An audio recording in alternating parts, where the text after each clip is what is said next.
Hi, listeners. We want to tell you about a podcast we're really digging. It's called Christopher Kimball's Milk Street Radio. Every week, they travel the world to find the most fascinating stories about food, including children who harvest cod tongues after school in Norway and a detective who tracks down food thieves. And on Milk Street Radio, you can always find the unexpected. The comedian who ranks apples using an elaborate 100-point system, the secret history of grocery stores, and how to eat your way through Italy. They also interview the most beloved names in food like Jacques Pepin, Sola El-Waylly, Jose Andres, Jet Tila, Ina Garten, Nigella Lawson, and Padma Lakshmi. Plus, co-hosts Christopher Kimball and Sarah Moulton do live calls with listeners and answer their questions about ingredients, techniques, and culinary mysteries. Like, why roasting a leg of lamb made one caller's oven explode? Ever wonder why your bread won't rise or your souffle falls flat? Chris and Sarah have the answers. You'll also hear from a rotating cast of contributors, including Kenji Lopez-Alt, Cheryl Day, Dan Pashman from The Sporkful, and Alex Ainuz, a French guy cooking from YouTube. Take a listen at 177milkstreet.com/radio or just search your podcast app for Milk Street Radio.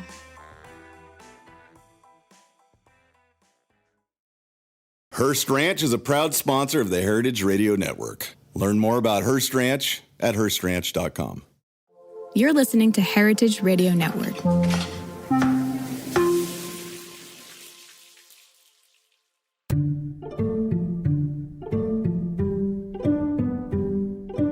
Just the way that it transforms when you're making it, like from just the liquid to the curds and the whey, I feel like that is it's so transformational. And then as the cheese ages and it gets the crystals and the cracks and the different patterns and shapes and like the blue cheese with the veins kind of sneaking through, it's so cool. I love cheese.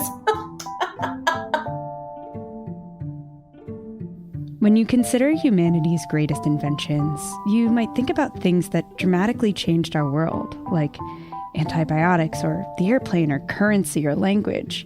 But me, I think of cheese. As you just heard writer Jennifer Billock say, the transformation of milk is an incredible process. Now, if you're a longtime listener, you may have heard me talk about cheese like a bunch of times. I got my start at HRN all the way back in 2019 when I was a cheddar cheesemaker. I've since left production, but cheese has not left my heart. So this week, we're bringing you a full-on cheese episode. I'm H Conley, and this is Meat and 3 on HRN. Meat and 3. Meat and 3. Meat and 3. One meat, 3 sides. Food, news, and storytelling. A square meal. For your ears. Meat and 3.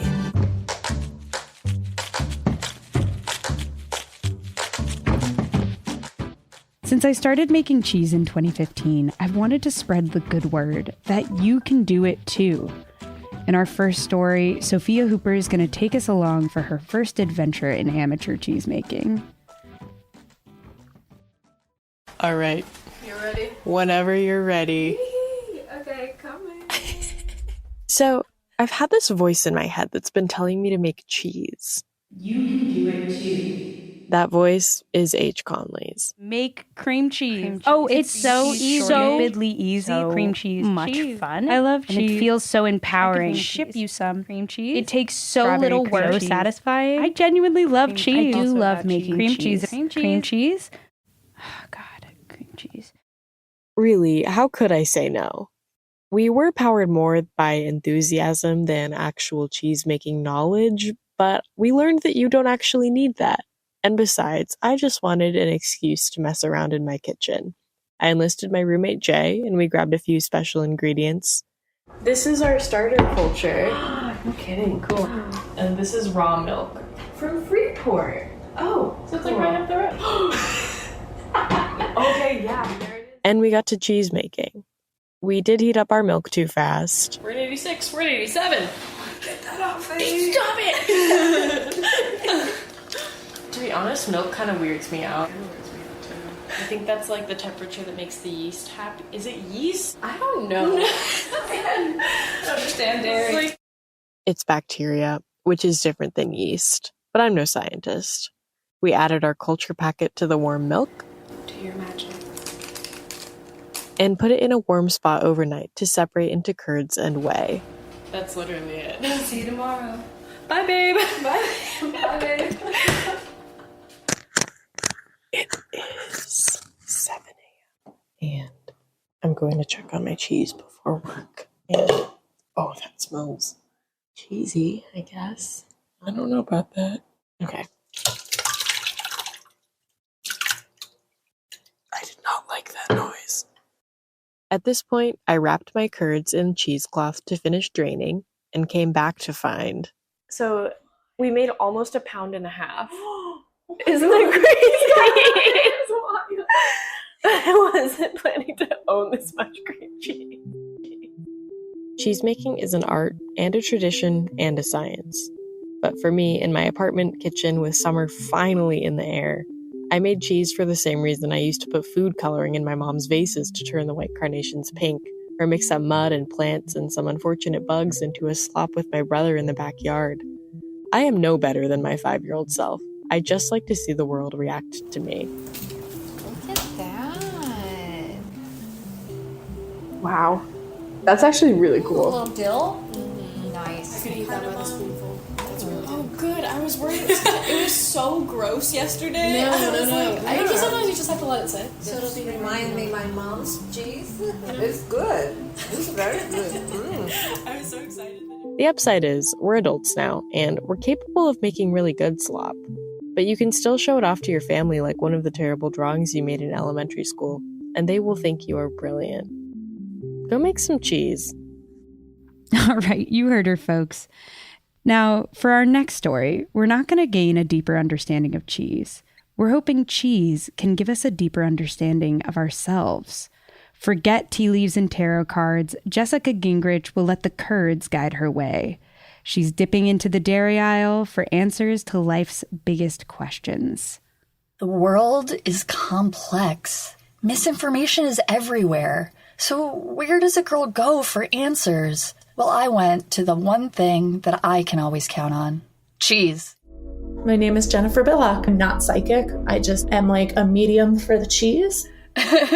Jennifer's a cheese whiz, literally. She's a modern-day practitioner of tyromancy, the ancient art of cheese fortune-telling. Today, she's reading a cheese board like a crystal ball, each wedge a window into my past, present, and future. To divine my destiny, she'll be looking for holes, colors, mold veins, anything like that. To fully appreciate these curds of wisdom, let's first dive into the history of tyromancy. The first recorded mention of it was in a 2nd century book by Artemidorus of Daldis. He suggested that people who divine from cheese are sullying the work of the real diviners. Back in the day, cheesemaking was a mysterious craft, mainly practiced by women. Superstition, sexism, and a general lack of scientific knowledge led many to associate cheesemaking and tyromancy with witchcraft. So, the practice curdled and went on its way by the late 1600s. You don't want to be gazing into a cheese ball and have someone be like, witch, grill her cheese. But here I am, centuries later, anxiously waiting for Jennifer to grill me with cheese. So I'm going to have you pick a cheese for your pass. What about the Gouda? It's got a big ridge kind of going through the middle of it. That's like a journey line. It will say that it is kind of a rocky road, so it was not without its challenges. And the reason that I say that is because both sides kind of have it falling down with like a bunch of crumbles. Hopefully I'll have better luck in the present with garlic cheddar. Got a line across the bottom. That line is kind of like your foundation line, and the pitchfork through it is maybe a little bit of uncertainty for you. First a crumbly past, and now a pitchforked present. Looks like I'm not the sharpest cheddar in the drawer. Let's see what the goat cheese holds for my future. I cut this piece for you, and it is kind of falling apart. Oop, just fell apart. Because, I mean, it's goat cheese. But my future is literally in your hands, and you dropped it. So part of it falling off, it's kind of an indicator of making a bad choice in the future. You look so scared. Sorry. Scared? Yeah. My life is literally crumbling before my eyes. But there was hope in a little upward arrow where the cheese broke off. It's a cheese of learning. It's learning how you can take a situation that didn't quite work out how you wanted it to and move forward with it. So basically, I'm on a lactose learning curve. But hey, at least I'm not moldy. Yet. Your past cheese was kind of like a little bit of a warning, but your present cheese is very much like celebrating your creativity and your ingenuity. And your future cheese, it's showing that you learn from everything. So even though something might have gone wrong, you have taken all of this knowledge and you've taken it to a bigger, better place. It's comforting to know that even when things fall apart, there's always room for growth and a better cheese plate ahead. But for now, I'm off to find a wine pairing for my destiny. We'll be right back with more Meat and Three after a brief break.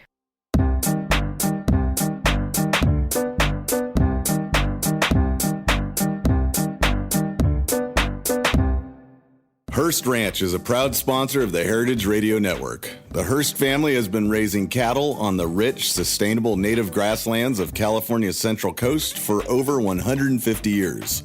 Piedra Blanca Rancho in San Simeon is the original Hearst Ranch, founded by George Hearst in 1865. George's son was the famous publisher William Randolph Hearst. In addition to being known for building the iconic Hearst Castle, William was, like his father before him, an avid rancher.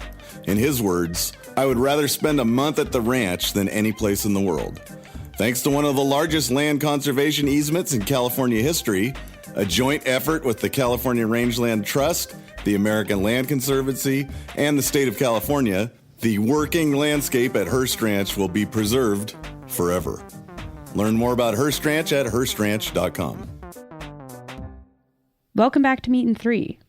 We're bringing you to the Midwest for this story to enjoy a Wisconsin delicacy.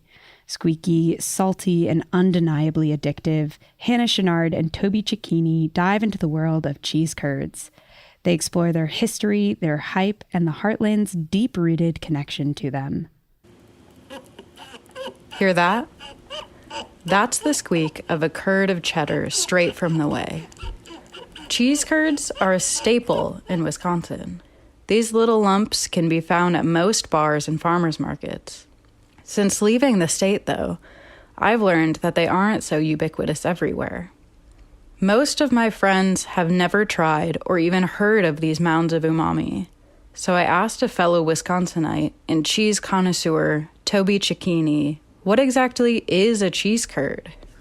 So a cheese curd is very, very fresh, young cheese that's not quite fully formed. And in Wisconsin, you always judge it by it has to be squeaky, right? It has to squeak. It still has a fair amount of whey in it, and it's squeaky and very sharp and fresh. Like many Midwestern foods, the love of cheese curds goes back to industry, poverty, and ingenuity.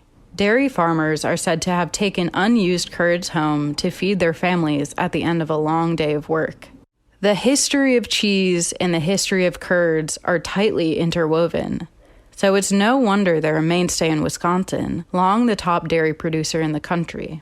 While the state has been dethroned, the affinity for cheese and curd remains, but not everyone in the country feels the same. Is also one of those things that people outside of Wisconsin are literally unaware of. Like, wait, what? What is that? I didn't even know what a cheese curd is. What is that? Toby has been running Long Island Bar, a Brooklyn tavern, since 2014. While it's not exactly Wisconsin-themed, Toby leans into his roots. There's this sort of like tongue-in-cheek Wisconsin joke vibe going on, very low simmering in the background. I have little Wisconsin things there, little decals on the window and little ceramic vessels and this and that, and little Packers paraphernalia and paintings and whatnot. The atmosphere of a real Midwestern tavern can't be replicated, but Toby did his best to capture its essence.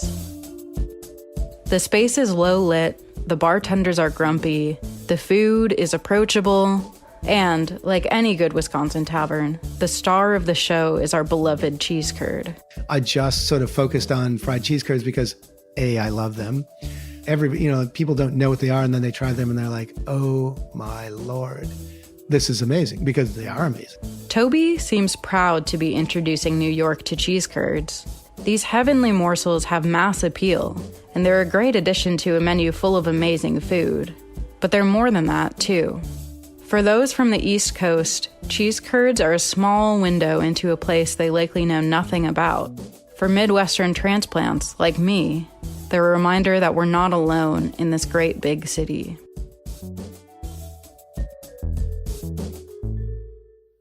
For our last story, let's head down to Mexico City with Danielle Flitter. She'll take us through the colonial origins and today's artisans continuing the rich tradition of Mexican cheese. Come to Mexico, eat cheese. That's Jessica Fernandez Lopez. She's a cheesemonger at Lithography, an artisan cheese shop in Mexico City. Lithography has been promoting the Mexican cheese industry and small local producers for over a decade. I visited their shop in Mexico City and tasted cheeses from various regions. I love the spicy smoked quesillo from Tabasco and the tangy doble crema from Chiapas. These cheeses had deliciously rich and acidic flavors, notably different from the more popular fresh cheeses of quesillo, panela, and requesón. Oh, wow. Mexican cheeses are as diverse as the country itself.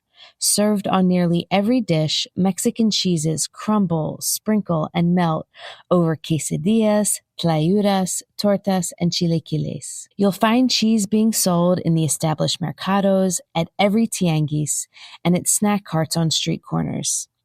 My favorite part is how every vendor always encourages you to taste a piece before buying it. They'll nod their head in agreement and smile wide while you chew into cheesy bliss. The University of Chapingo has done extensive research on Mexican cheese and identified 60 traditional Mexican cheeses.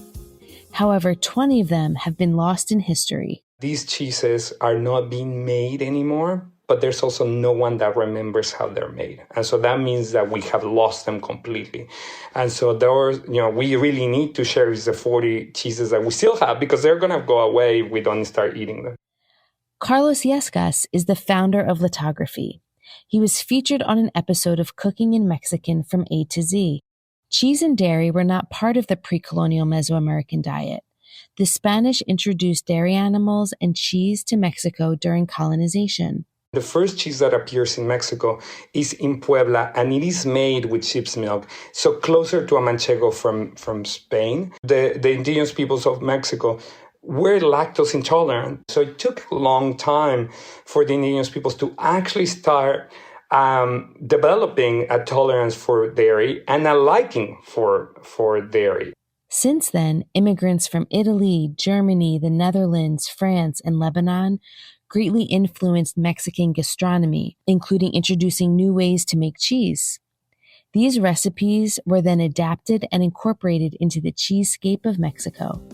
That's why I'm not that purist, and I'm not saying like, oh, it's not traditional, but what is traditional? Like, Mexican food is not pre-Hispanic food. Mm-hmm. It's not food that was being made 2,000 years ago. It's unrealistic to think that way. While production techniques for cheese came from around the world to Mexico, Jessica points out that the key to these cheeses are the places that they're made.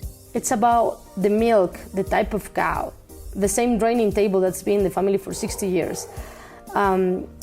The bacteria that is floating in the air, the dryness of the soil, the quality of the rainwater. While cheeses are cherished within Mexico, I hadn't seen these delicious varieties sold in the States. It turns out that there are strict regulations on exporting raw milk products to America, and many of the best Mexican cheeses are made with raw milk. This is a real challenge that deprives us of delicious raw milk cheeses from around the world. However, regarding Mexico, Carlos says, the FDA is racist, full-on racist. It has created all sorts of loopholes and rules and everything, so no single dairy product can come from Mexico. That is not the same for other countries in Latin America, because there's no reason why Mexico, that has a very good production of milk, cannot enter with its products to the United States. While these restrictions and bias limit the export of Mexican-made cheeses to the States, lithography is making a name for Mexican cheeses globally. In April of this year, they represented Mexico again at the World Cheese Awards in Sao Paulo, Brazil, and proudly won 9 medals. For me, the most valuable thing is giving the news to the cheesemaker. It's a very hard job. It's very hard to make cheese. But when you tell the news to this small producer that you have 10 cows, that's a woman, hey, you just won a silver for a Mexican traditional cheese. It's like, that's what is important for us. I know the press is important, and I really like to see like the cheese being sold more because it's helpful for them. But I think the recognition of saying, your cheese is world class, and you should be proud of what you're making. Like, please don't stop making it. There is value in preserving food culture and traditions. It roots us to our history, builds community, grows economies, and satisfies palates. Mexico has a proud tradition of supporting local producers and purveyors, and you can taste it in every bite. So, plan that trip to Mexico to taste the cheese.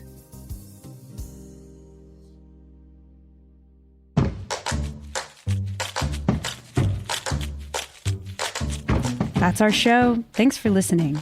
Learn more about the guests and topics we touched on this week by checking out our show notes. This episode of Meat and Three was reported by Sophia Hooper, Danielle Flitter, Jessica Gingrich, and Hannah Chouinard. Our lead producer on this episode was Hannah Chouinard, with support from Jessica Gingrich. Meat and Three is produced by Taylor Early and me, H Conley. I also audio engineered this episode. Our theme song was composed by Breakmaster Cylinder.